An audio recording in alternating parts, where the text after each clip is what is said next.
大小朋友親上歌戲喜好，化妝了後挑選道具而動作身段，對着風車看戲處，兒童歌戲推廣藝術卡車鄉村巡演，最後一站來到台南，家己場處景他給招牌戲曲藝術體驗活動。穿這個衣服感覺很漂亮。平常怎麼可以穿到衣服？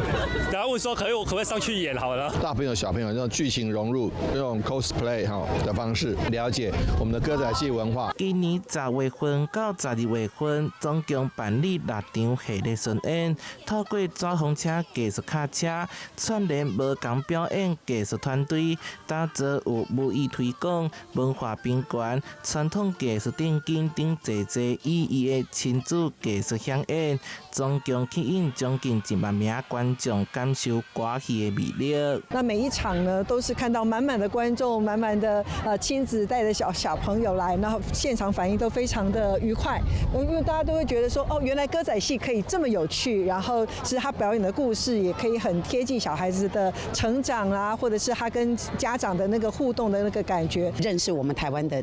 最在地的文化歌戲，真的是要從小的時候就要開始，而且呢，文化都是先挖，先挖都是文化，真的我們必須得要用這種方式來介紹給小朋友，教他們。東岸由鄧美雲歌戲團演出《手妖日記》，顛倒大王的秘密。因為今年南部地區天災不斷，這屆更特別加祈求台灣風調雨順的祝福，加入劇情當中。文化部相當重視兒童藝術推廣，嘛會透過政策的支持，讓兒童歌戲會當團團落去。台南新聞社會採訪報道。